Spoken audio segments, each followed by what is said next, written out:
this is an iHeart podcast. Guaranteed human. Introducing the all-new Mazda CX-5, featuring more connection. Hey Google, where's the nearest Pilates class? Safety that has your back. More discovery on the scenic routes. More passion in the details. And more control in changing weather.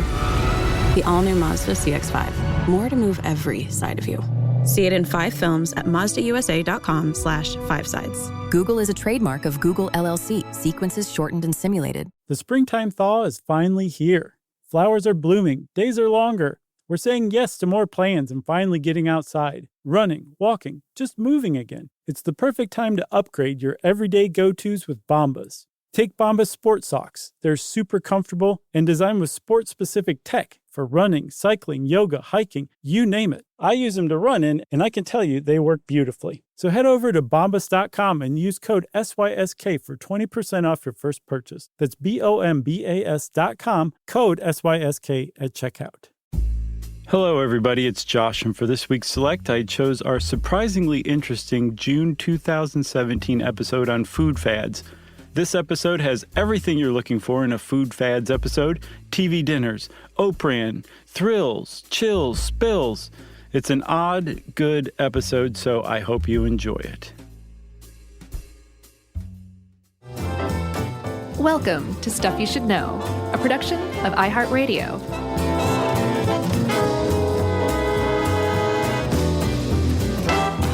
Hey, and welcome to the podcast. I'm Josh Clark with Charles W. Chuck Bryant, Jerry, Jerome, Roland, and Frank the Chair.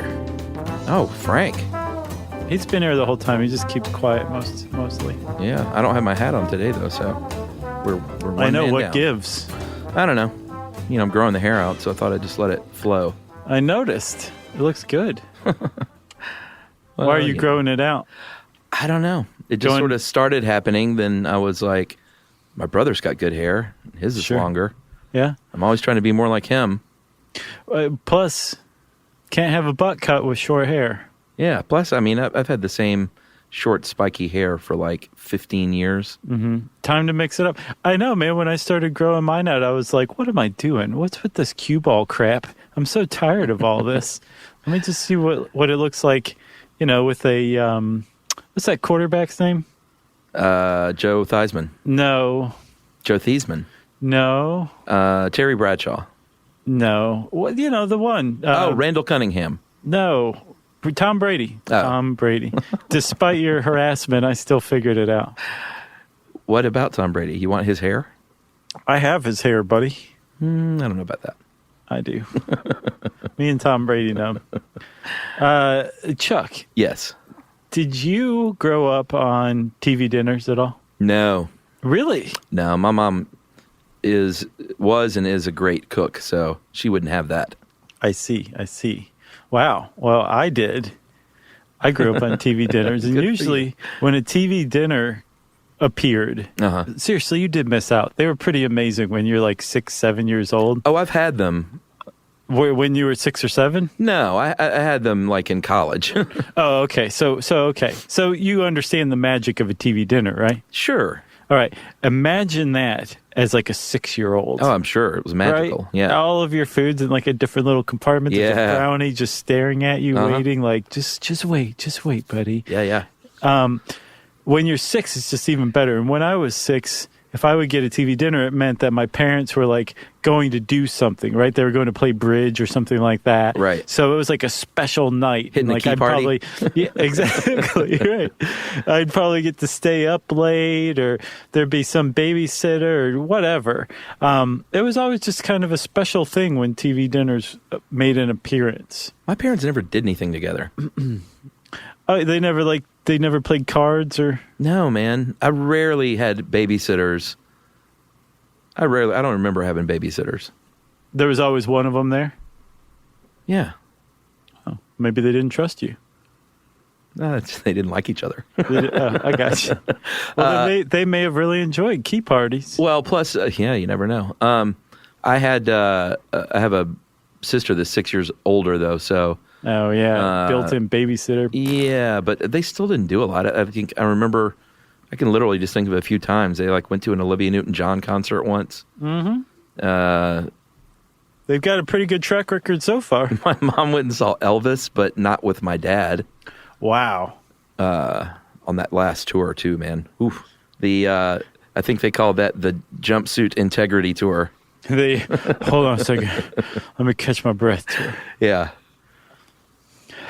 But anyway, they didn't. What an undignified ending. Yeah, they didn't do much stuff together. So I didn't get a lot of TV dinners. I didn't get a lot of, hey, just throw it in and warm it up. My mom was kind of always cooking for us. Yeah. No, my mom cooked a lot too, but now that I'm older and look back, I'm like, oh, that was a pretty convenient meal. Like, she was a ER nurse for Pete's sake. She had weird hours and stuff. Sure.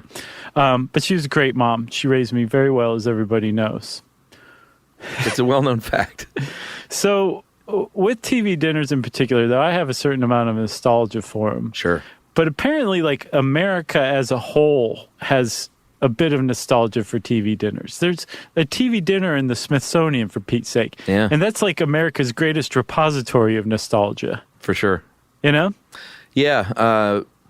So I think we should take people on a delightful tour of the history of this wonder. Of TV dinners? Yeah. You sound like you're not so sure. No. I am sure. I was just joking around. I was trying to set it up as some, magical experience that everyone's about to have. But I feel like that's ingrained in it. So as the story goes, Swanson, C.A. Swanson and Sons was and is a leader in the frozen food industry. Mm-hmm. And whether or not this is legend, who knows? But it's a great story. Was that one Thanksgiving, they had too much turkey on their hands post-Thanksgiving. Yeah, to the tune of something like 250 tons of turkey that they didn't sell. They overestimated. Which is so sad, Yeah, for those turkeys are like, thanks for nothing. Like we so wanted to give our life as a meal. Right. Now we're just on a train. Well, yeah, that's what they did. So the story goes, they loaded it, they couldn't store it. They didn't have enough room and no freezer room to store all this turkey. So they put it on a frozen train or a refrigerated train car. The Polar Express. It's called in the industry. And the trick to this thing is in order for that train to stay refrigerated, it's got to keep moving. And so they basically were just running this turkey all over the country to keep it frozen and cold.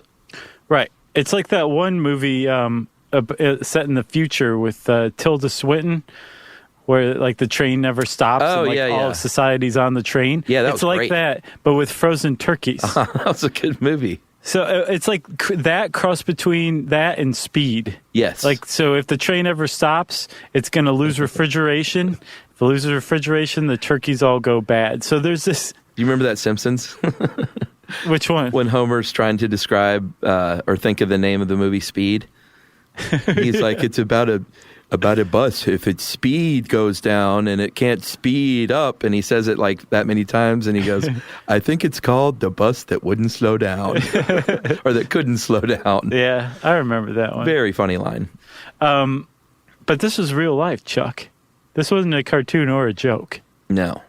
500,000 pounds of turkey on a train, and if it stopped, it would spoil. What are you laughing at? Simpsons? No, the idea that this actually happened. Oh, I know. Is so insane to me. So apparently the Swanson brothers, Clark and, what was the other brother's name? Gilbert. Gilbert. I wanted to say Clark and Gable.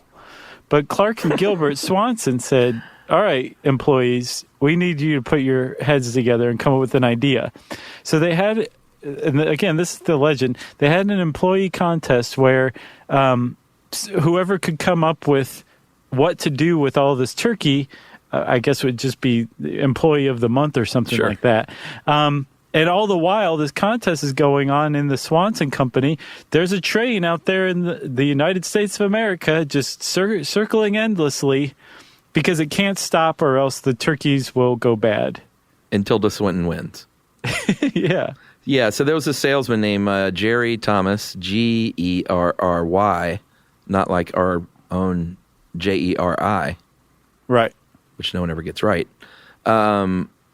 this is the part I don't get. He traveled from Nebraska to Pittsburgh to where Pan American Airways had their kitchens. Right. Because they were testing single compartment foil tray meals that they would serve to people. And I guess he couldn't envision what that might look like unless he went there in person. Right. And steal one. Well, yeah.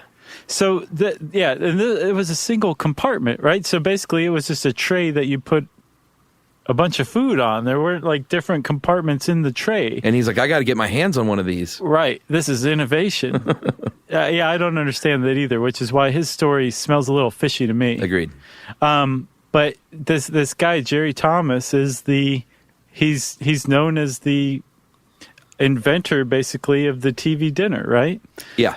So he comes back to the Swanson brothers and says, I got it.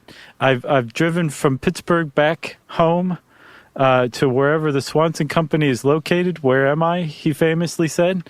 And he said, and I've added 2 more compartments into this tray. So now it's a 3-compartment tray. And he said, I drew 2 lines in this tray. I know what to do with the turkey now. We're going to basically sell it as a frozen Thanksgiving dinner. And they said, you're employee of the month, Jerry. Yeah. They say, look, you got your potatoes and gravy here. You got your peas here. You got your turkey here. None of it touches each other. I'm a genius. I'm Jerry Thomas. So this coalesced with another craze, which was television. And in 1953, there were 33 million households with televisions. And it was really, I mean, there had been other people that had been doing this before. Quaker State Foods in 1949 had something in the supermarket, a frozen meal called I know one of the most offensive brand names ever. Yeah, the one-eyed Eskimo label. That's terrible. So they were selling those in supermarkets, and then in previous to that, even the Strato plates from Maxon were being served on airplanes, but not as a retail food. Right. So it had been done before. So the creation of the TV dinner. Well, wait! Don't leave out Jack Fisher. Who? Jack Fisher. Oh, right. What was that one called? Frigid dinners. Yes. But they're the most depressing meal ever. Because they were served in bars? Yeah, they were served in a bar. So you didn't have to leave to go home to eat dinner. You could just stay and keep drinking. Oh, man. There were some bars in L.A., in Los Feliz when I lived there, that around 2 a.m., the tamale guy would come around. So, okay, that's different. Oh, dude, it was the best. I mean, they were legit handmade tamales, and at 1:55 was the perfect time to be dropping in to the drawing room, you know? Oh, yeah, nice. Anyway, the creation of the TV dinner was not so much that it was a brand new thing, but it was a marketing success story, because the TV, they thought if we can build this thing around the television, then we've got something on our hands. Right. That was the key. The TV, making it a TV dinner, right? Because all of a sudden it was like, hey, everybody loves TV. Plus, this is something I didn't realize. It added a certain amount of like cachet to the TV dinner. Right. Because if you had a TV dinner, it meant that you had a TV. Yeah. And if you had a TV, you were probably upper middle class. Sure. At the time, right? So the idea of having a TV or a dinner to go with your TV really appealed to Americans. And even to this day, it was such a great marketing coup, I guess, that people still call these, like almost any frozen entree or frozen meal, a TV dinner. Yeah. Even though it was 1962 when Swanson stopped calling their products that. They still made the products. They just stopped calling them TV dinners. Oh, yeah. Everybody else kept calling them TV dinners. Yeah, you were eating these in the 80s, like 20 years after that brand went away. Mm-hmm. Still calling them TV dinners. And eating them on TV trays. This is another thing you missed out on, Chuck. Did you have those? Sure. So that was the whole point of a TV tray. Was it was a foldable individual table that you would open up in front of yourself and eat your TV dinner on while you were sitting on the couch, so you could watch TV most efficiently while you were eating dinner. Yeah, now they call that the coffee table. You just stoop over a little bit. Right. Or the sink. What? Yeah, eating over the sink. I don't know what that is. That's a depressing way to eat.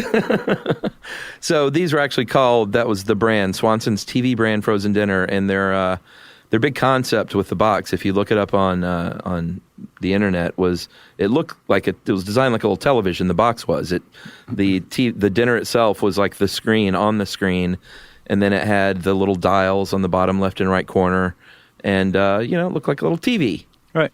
And it was 98 cents in 1954, and they sold a ton of them. Yeah, they apparently. So again, remember, all this came from a bunch of turkey that was about to spoil. So Swanson ordered a really gross start to an industry. Swanson ordered like 5,000 of them initially to be made, and they hired a small battalion of ladies in aprons and ice cream scoops and spatulas to assemble these things, right? And they just had them go right down the assembly line, and they sold 5,000 just almost immediately. And apparently in the first year that they sold like 10 million of them. Wow. So they came out with them in 1954, and by the end of the first full year of production, which I guess would be 1955, they'd sold 10 million of them. So They went from initially ordering 5,000 of them to selling 10 million of them in a year. So it just hit America just right, you know? Well, yeah, and it was at a time where women were starting to want kind of re-enter the workforce, gave them time that they could still get that hot meal on the table, because that was their job back then, right? Right. It gave women a really great opportunity to provide a stark contrast to your husband's mother. Yeah. Apparently there were a bunch of men who were like, this isn't good enough. I want my wife to cook from scratch like my mom, Dr. Freud. And if they could be like my mom in a lot of other ways, that'd be awesome. Would it kill her to wear a hairnet and rollers? Yeah, so apparently it didn't delight all men because they weren't on board. But would it kill her to dress me up in a diaper? We should do an episode on that sometime. That's a thing. I thought you were about to say on Freud, but on men wearing diapers as adults? Mm-hmm. Yeah, as for I think it's called diaper play. For sex play, but it's diaper-centric. Yeah, we should do a podcast on that. Just that. Well, we can include it in maybe a fetish one. How about that? All right. Okay. Wow. That took a weird turn all of a sudden. It really did. Geez, you got anything else on TV dinners? That's a good way to end it, I think. Nope. Should we take a break? Yep. All right, I'm going to go change my diaper, and we'll talk about gelatin right after this.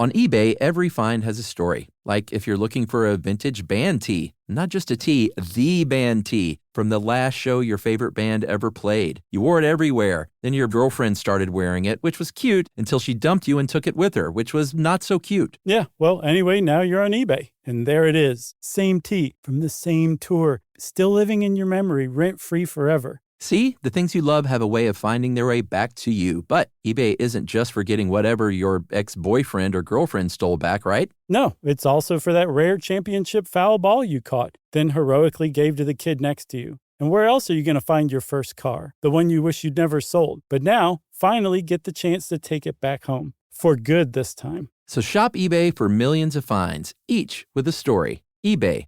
Things people love.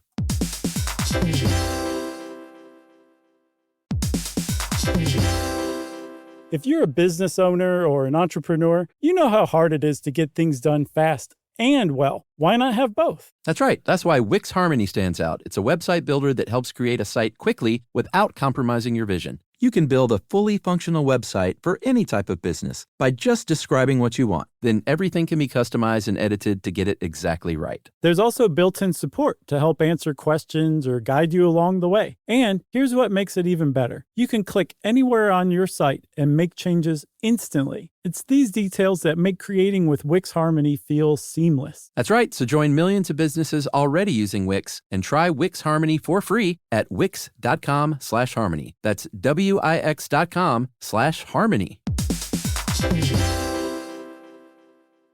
The springtime thaw is finally here. Flowers are blooming. Days are longer. We're We're saying yes to more plans and finally getting outside, running, walking, just moving again. It's the perfect time to upgrade your everyday go-tos with Bombas. Take Bombas sports socks. They're super comfortable and designed with sport-specific tech for running, cycling, yoga, hiking, you name it. I use them to run in, and I can tell you they work beautifully. So head over to bombas.com and use code SYSK for 20% off your first purchase. That's BOMBAS.com, code SYSK at checkout. So you're considering getting a home security system, but you want something that fits your space. Well, with ADT Blue, it's easy to customize a system that's right for you and set it up yourself. Just pick the kit and monitoring plan that makes sense for your home. Yeah, well, let's say you're worried about package theft right off your front porch. The ADT Plus app can walk you through setting up a new doorbell camera kit. Once it's installed, ADT Pros can help you keep tabs on it 24/7, or you can manage it yourself from the ADT Plus app. That's right, there are no long-term contracts, so you can change your monitoring plan whenever you want. The flexibility doesn't end there either. You can add to your system as you need with things like extra cameras or motion sensors. Some life decisions are hard, but thanks to ADT Blue, you can get DIY trusted ADT home security in a snap. Head to ADT.com/BLU to build your system today. And to find out more about home protection, check out a new episode of Grown Up Stuff with security expert Joe Mazza, out now on the iHeartRadio app, Apple Podcasts, or wherever you get your podcasts.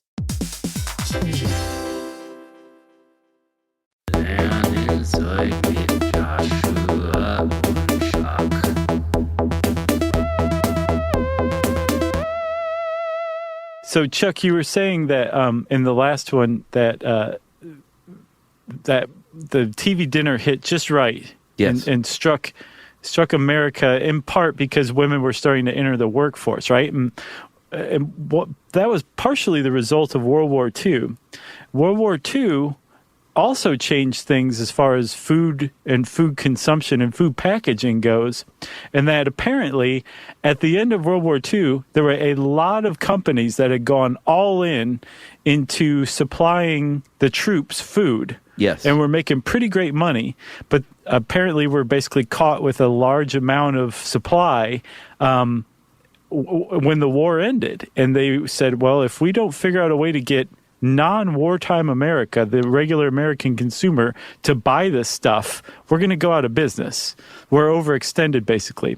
And so food companies, I guess individually and on the whole, taught America to basically eat what had prior to that point been considered field rations. Yeah, like Spam, if you remember that podcast, that kind of was where that whole movement was born. Yep, Spam, condensed soup, dehydrated stuff, freeze-dried stuff, like all of this came out of basically an overstock of World War II food supplies that were intended for troops and were kind of repackaged and rearranged to be served to the American consumer. Yeah. And part of that also was that same thing that TV dinner struck, which was convenience, like, hey, your husband still wants a meal and your family still expects you to be the one to cook for him. But now you have to work, so what are you going to do? Well, we have something helpful for you, and it's called convenience food. And one of the big convenience foods that came out of the post-war era, but really had started to gather steam before then, was gelatin. Yeah, specifically Jell-O as the name brand, but gelatin, the word, is from Latin gelatus, meaning jellied, froze.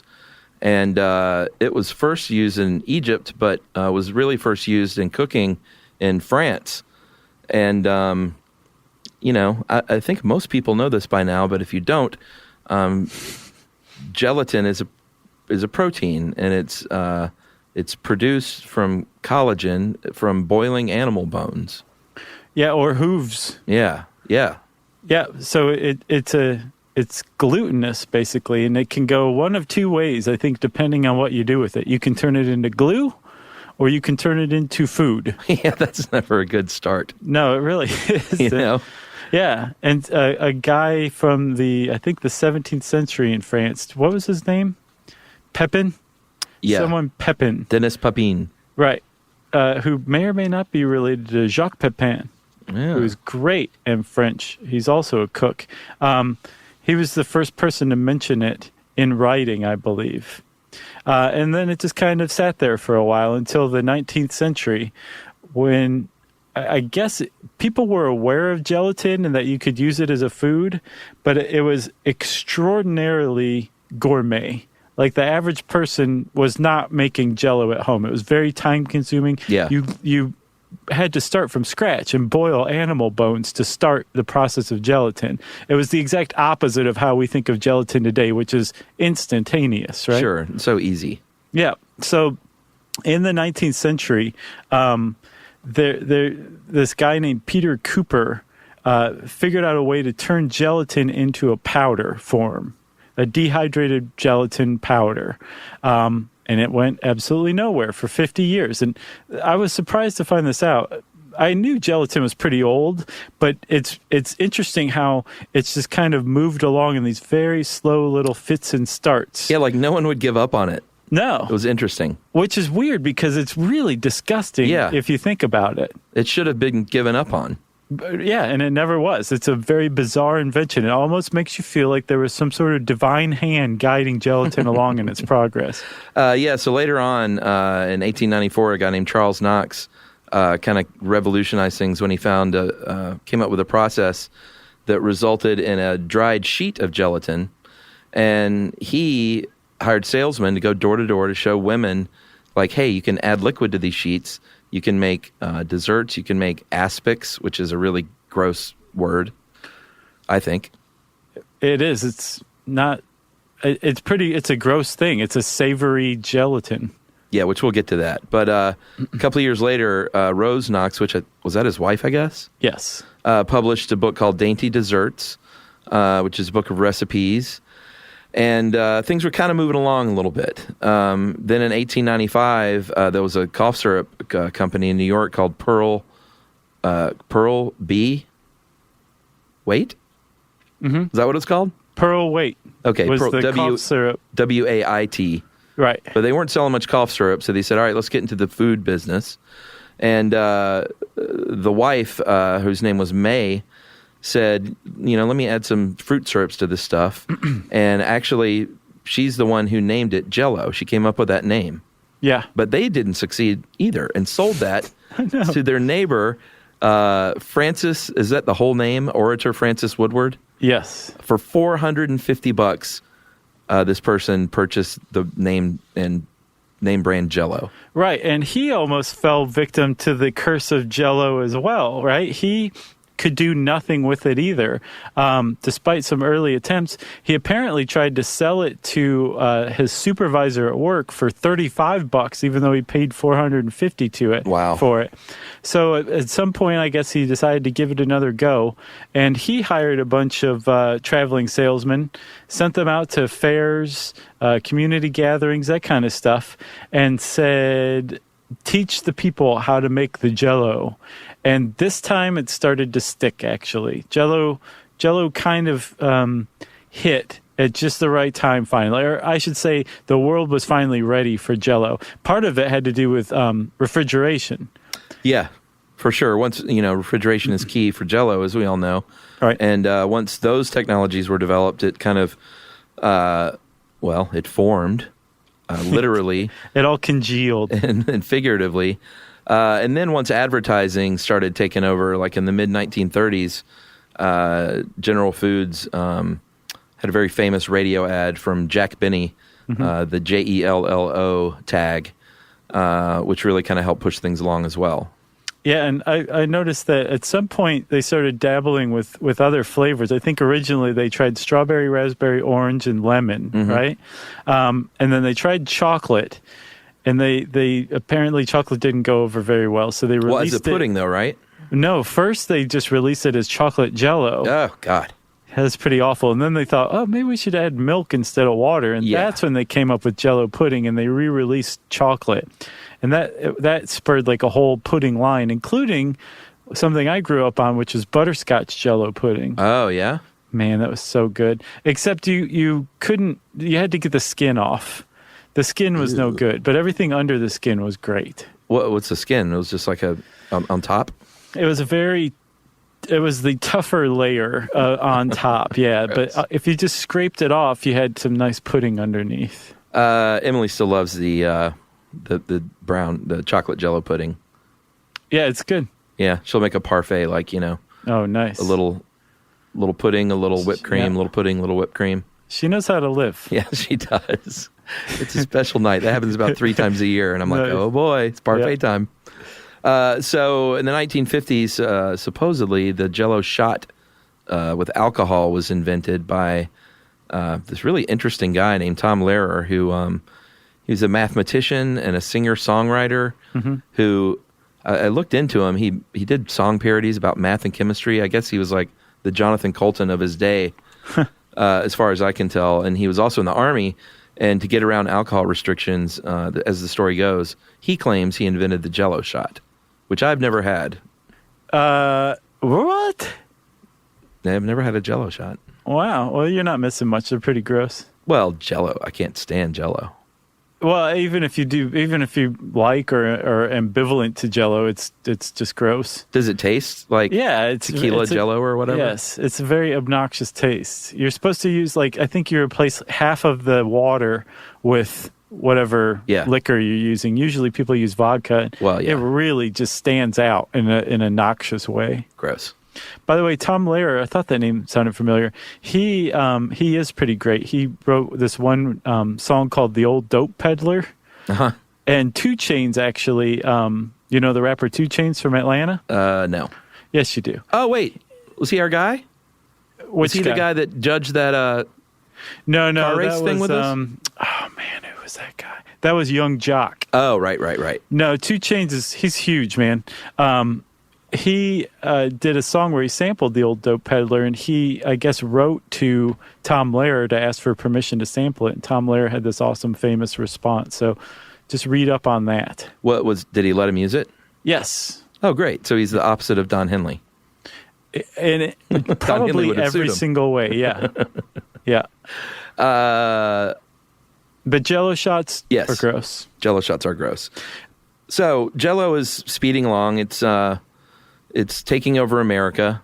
And then they decide to come out with these savory lines, and it became, and this was this post-World War II thing that you were talking about when, I guess they did, there was this great article you sent, Making and Eating the 1950s Most Nauseating Jello-Soaked Recipes. From Collector Week. Yeah, Collector's Weekly. Hunter Oatman Stanford, and they did this interview, and with Ruth Clark. Yeah, Ruth Clark, basically, it's a really good interview, and she talks about kind of this savory movement that took over, and not only with Jello, but the fact that it was a time in America where, and if you look back, it's so great to look back at these old ads and these old recipe books, that it was a time where the goal was to have a dinner party with this big, flashy, experimental and unique food centerpiece. Made of Jello. Well, it could Jello be mold. all kinds of things. We're talking about the hot dog tree.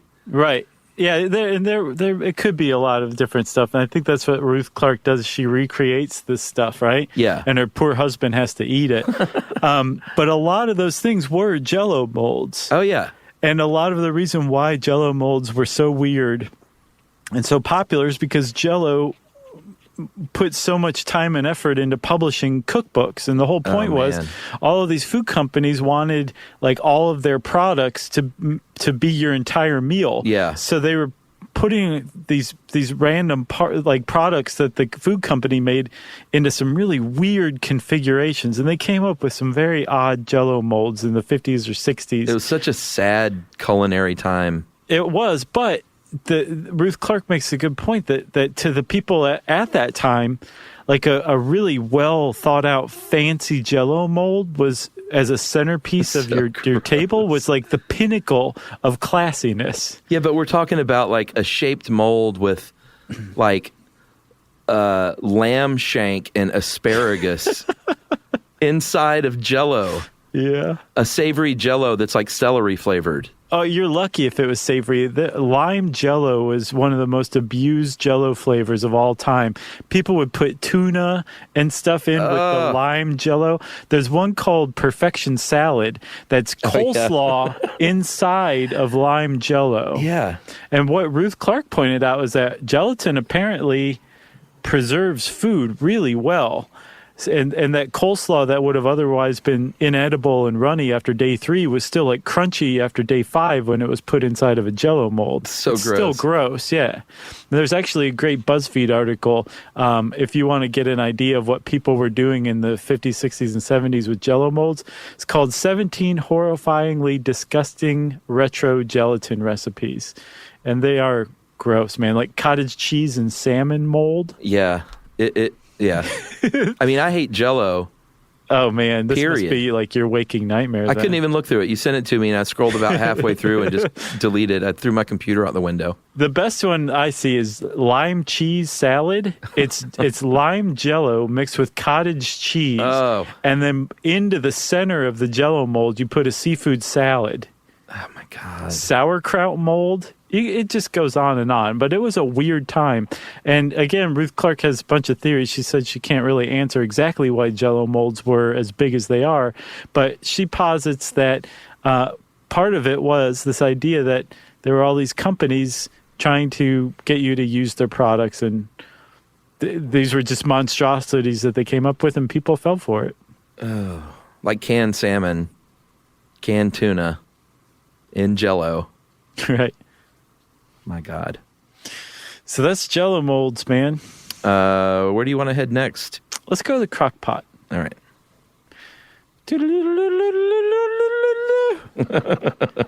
That was our crock pot travel song. First of all, I have a crock pot. Same here. And is yours actually crock pot or using it as a proprietary eponym? I don't think it is a crock pot brand pot. Yeah. It's a slow cooker. There you go. And I forget to use it a lot, but when I remember, I'll go on a little crock pot binge where I'll cook, a few meals over the course of a few weeks in a crock pot. And they're still great if you know how to use it and how to spice things up. For sure. And apparently, at first, people didn't know because if you're cooking a recipe, say it's like simmering, say like a beef stew on the stovetop. Yeah. That simmering action that it's undergoing, it does something different to the recipe than a crock pot does, even though it's the exact same recipe. And so at first when crock pots came out, it was first introduced by Rival back in 1971. When crock pots first came out, people were like, this dinner that it's making is really gross. It doesn't taste very good. It's bland. Yeah. And yet they still didn't stop using or buying crock pots. Well, food was more bland back then. Well, we're talking the 70s. So by the 70s, I think people were using more spices than before. I think it was more bland in like the 40s and maybe the 50s. Yeah, but you're probably right. But that one article we read said, like an old recipe for chili would have like a teaspoon of chili powder or something. Right. And it's like all the food just sucked because they didn't realize, like, no, man, you dump a bunch of that junk in there. So, you were saying back in the 40s or 50s when TV dinners really hit, moms were starting to enter the workforce. In 1971, moms were really into the workforce. And so the idea of having a crock pot where you could make this meal in a one pot in the morning, throw it all in there, turn it on, and then come home at the end of the day and dinner was ready, and you still went to work and got everything you needed to get done, was so attractive that despite the fact that it made these meals that did not taste like they should, people were still, like I said, they were still buying the crock pots, and instead they started to look around to find tips for how to make these things taste better. And actually a woman named, what was her name, Mabel? Yeah, Mabel Hoffman. Mabel Hoffman stepped into the fray and said, peace, children. I've got this covered. Listen up. Yeah, she wrote a book called The Crockery Cookery, or Crockery Cookery. And it was a huge, huge hit. It was a New York Times bestseller. I believe she went on to sell about 6 million copies of this thing. Yeah. And I don't even think we've said that, we said you throw the food in there and cook it all day, but the whole idea is that you put a kind of a tight-fitting lid on there, and it cooks at a very, very low heat all day long. Right. And then when you get home from work 8 hours later or something like that, it will be done. You just serve and smile. Yeah, and thanks to Crockery Cookery, the crock pot in 1971 earned $2 million, in 72 $10 million, 73 $23 million, and then eventually peaking in 1975 at $93 million worth of crock pots being sold. Yep. It was a genuine, legit craze, food craze. And supposedly Crockpot Cookery, the book, was America's 6th best-selling cookbook ever, right? Yeah. So this was like a legitimate craze. Crockpot cooking was a legitimate craze. But again, there was something compared to the same recipes on the stovetop as compared to a crock pot. There was something, it was the flavor was just disappointing. So what Mabel Hoffman did was, on a very tight deadline, create from scratch a book, I guess the world's first cookbook of slow cooker recipes. And she did it in her own kitchen with like 20 crock pots going all day, every day. Yeah, she had to. Testing all this stuff. And she figured out some of the keys to crock pot cooking, which was like you want to use way less liquid than you would use like on the stovetop, because you have a lot less evaporation. The crock pot keeps it in there, which is one reason why meat is so tender in a crock pot or a slow cooker, because it just recirculates the moisture, rather than allowing it to just evaporate, right? Yep.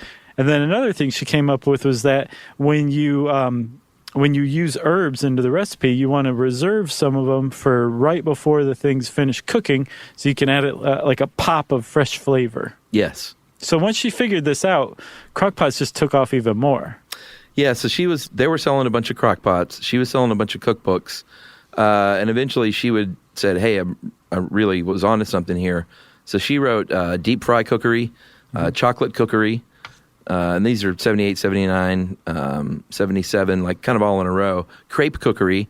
And then eventually, in 1985, Healthy Crockery Cookery. Yeah, I know. And the person who interviewed her later in life said that she was just this really great lady, very humble, and was super upfront about the fact that she hey, I hit something at the right time with the right book, and it just I kind of fell into this, and it's been just like a wonderful thing for my life. Yep. It's really neat. Yeah, she sounds like a pretty cool person. So what's your crockpot recipe? Oh, geez, I don't know. What's your favorite thing to cook? But usually some sort of like beef. Yeah?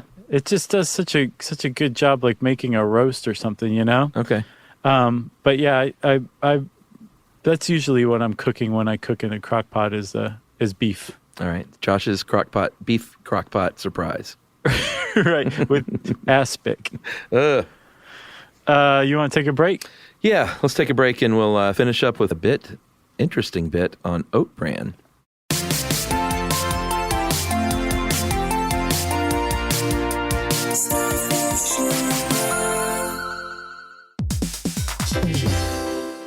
On eBay, every find has a story. Like if you're looking for a vintage band tee, not just a tee, the band tee from the last show your favorite band ever played. You wore it everywhere. Then your girlfriend started wearing it, which was cute, until she dumped you and took it with her, which was not so cute. Yeah, well, anyway, now you're on eBay. And there it is. Same tee from the same tour. Still living in your memory, rent-free forever. See, the things you love have a way of finding their way back to you. But eBay isn't just for getting whatever your ex-boyfriend or girlfriend stole back, right? No, it's also for that rare championship foul ball you caught, then heroically gave to the kid next to you. And where else are you going to find your first car? The one you wish you'd never sold. But now, finally get the chance to take it back home. For good this time. So shop eBay for millions of finds, each with a story. eBay.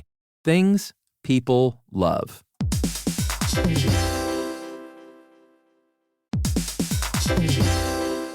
If you're a business owner or an entrepreneur, you know how hard it is to get things done fast and well. Why not have both? That's right. That's why Wix Harmony stands out. It's a website builder that helps create a site quickly without compromising your vision. You can build a fully functional website for any type of business by just describing what you want. Then everything can be customized and edited to get it exactly right. There's also built-in support to help answer questions or guide you along the way. And here's what makes it even better. You can click anywhere on your site and make changes instantly. It's these details that make creating with Wix Harmony feel seamless. That's right. So join millions of businesses already using Wix and try Wix Harmony for free at wix.com/harmony. That's wix.com/harmony.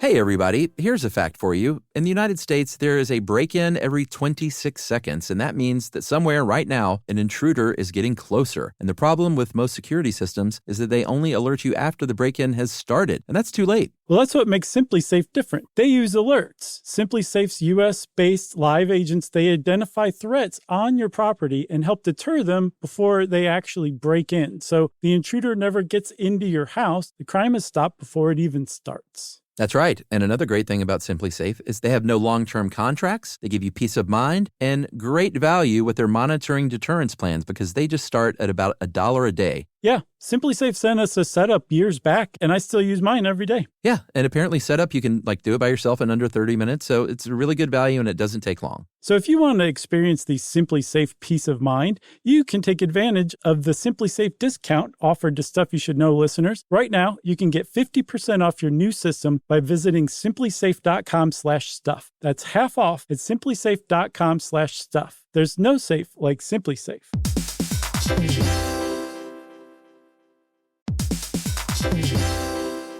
Work can be a little weird. One minute you're in a meeting that could have been an email. The next you're trying to decode corporate jargon that somehow means nothing. And don't even get us started on the quick sync that turns into a 45-minute deep dive. Yeah, well, the truth is figuring out your career isn't always straightforward. Whether you're trying to grow, pivot, or just stay relevant, it can feel like you're navigating it all on your own. Well, that's where LinkedIn comes in. That's right. LinkedIn can help you grow your career, helping you confidently navigate your path with insights, ideas, and inspiration from your professional community. You can stay up to date with the latest trends in your field, connect with people who get it, and discover opportunities tailored to your goals, your experience, and what actually matters to you. Whether you're looking for something new or just trying to grow where you are, LinkedIn gives you the tools and connections to move forward with confidence. Because LinkedIn is the network that works for you. Visit linkedin.com/knowstuff to learn more.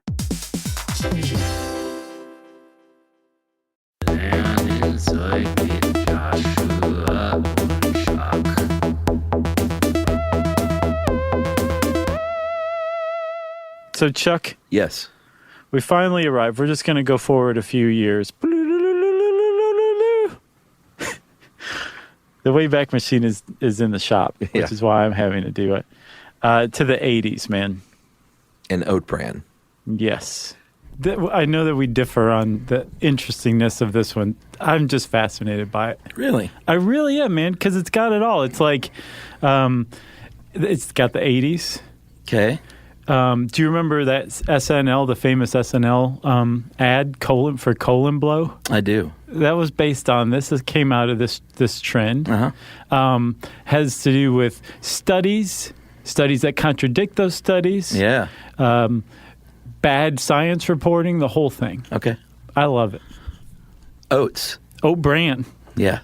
It's very important. It is. So there was this huge trend in the 80s where anything that had to do with oat bran, you could sell 1 million units of a minute. Yes.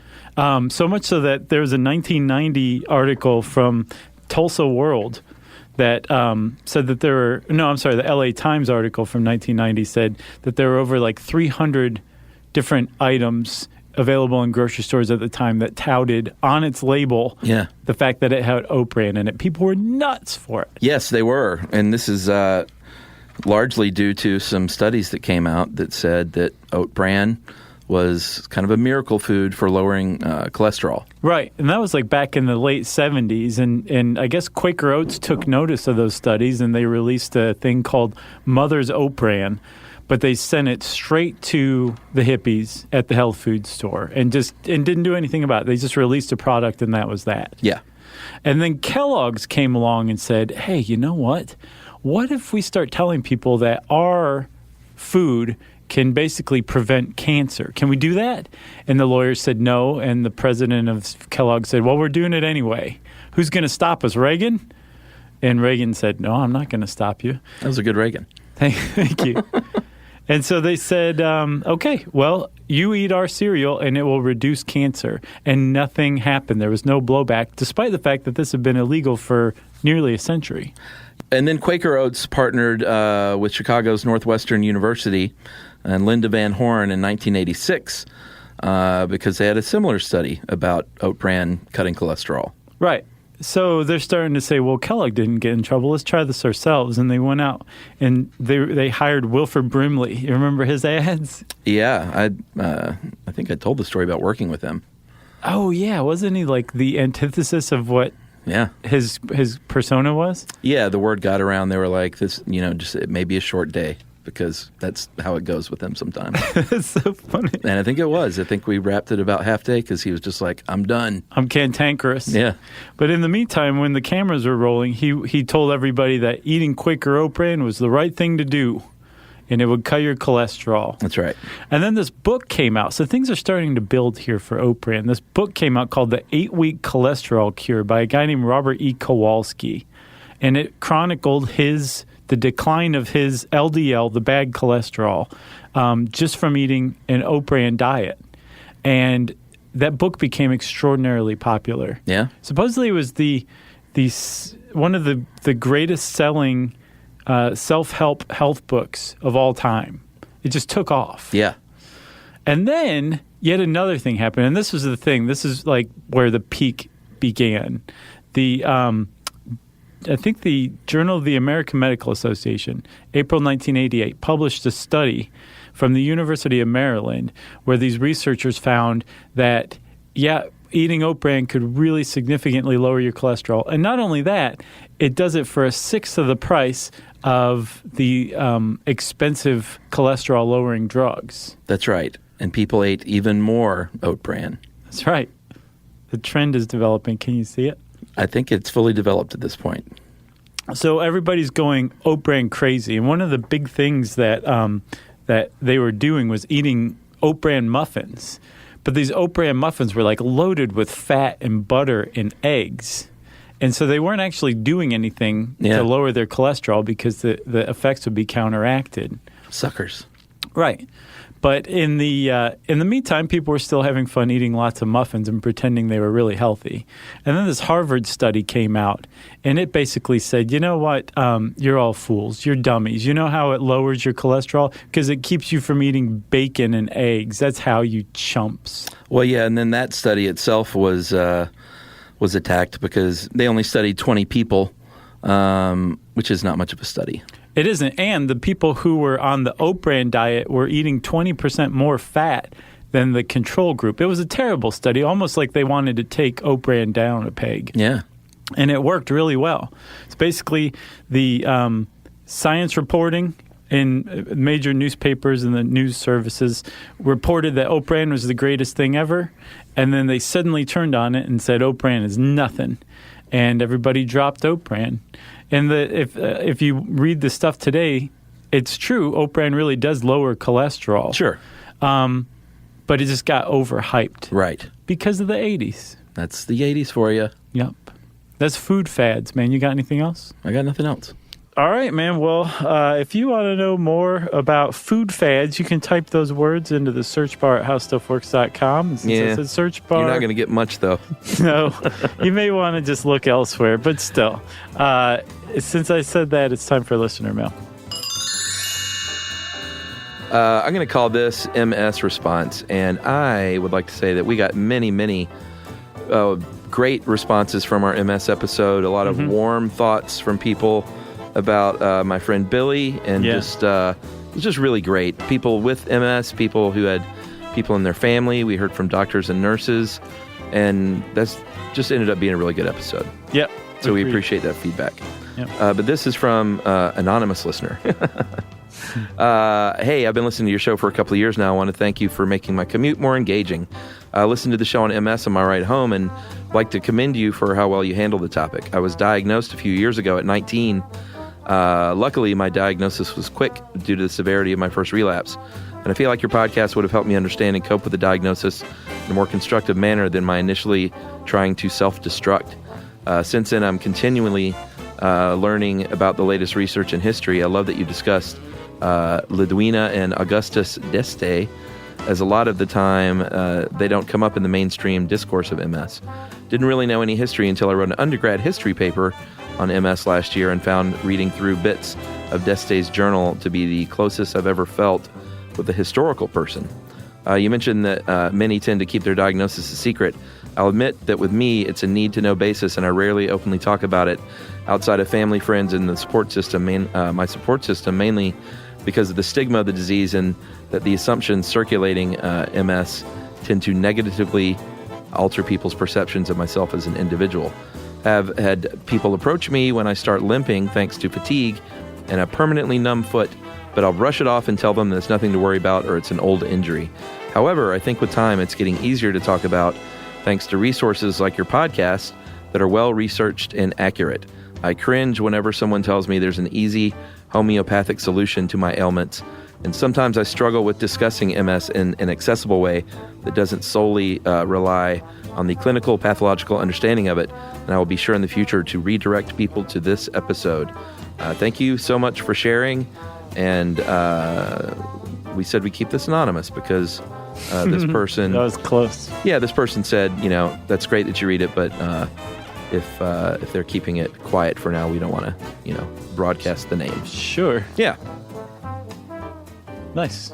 So, Thank you, Anonymous. Yeah, thanks, Anonymous. If you want to get in touch with us like Anonymous did, you can tweet to us at SYSK Podcast. You can hang out with Chuck on Facebook.com/Stuff You Should Know, or at Charles W. Chuck Bryant on Facebook. You can send us both an email. We promise to be confidential at stuffpodcast@howstuffworks.com. And as always, join us at our home on the web, stuffyoushouldknow.com. Stuff You Should Know is a production of iHeartRadio.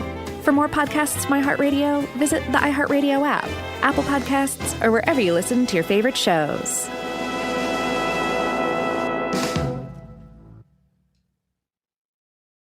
The next time you end up with something on your shirt, don't turn to your usual detergent. Check out Tide Evo. Tide Evo represents over 10 years of innovation in product development. It's a revolutionary 100% concentrated waterless laundry tile made of compressed microfiber soap layers rather than liquid or powder. It's not pods and it's not sheets. It uses 6 layers of detergent fibers to deliver superior cold water cleaning without plastic packaging. It's mess-free, lightweight, and dissolves quickly. Try new Tide Evo. Real laundry magic. Mom, can I have Lingo Kids? Dad, Lingo Kids, please! When did we become the Lingo Kids house? No idea. Last week it was dinosaurs. This week it's... Lingo Kids! Why Lingo Kids? Because it's the best thing ever. We can play games with astronauts, wild animals, and superheroes. With more than 4,000 interactive games, songs, and shows, Lingo Kids is the #1 entertainment platform for young kids. So, no dinosaurs? And dinosaurs! Lingo Kids! Everything kids love. Download it for free.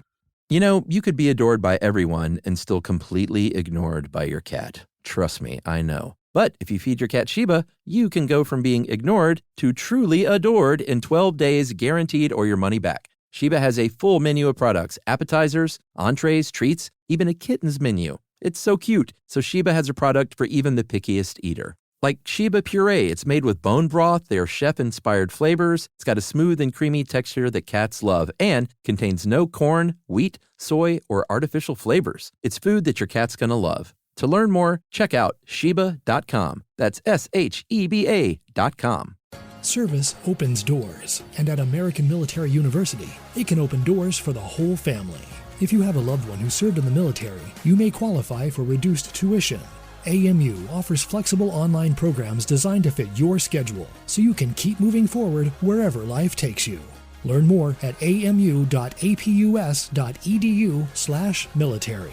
Open doors to the future for you and your family with the help of American Military University. This is an iHeart podcast. Guaranteed human.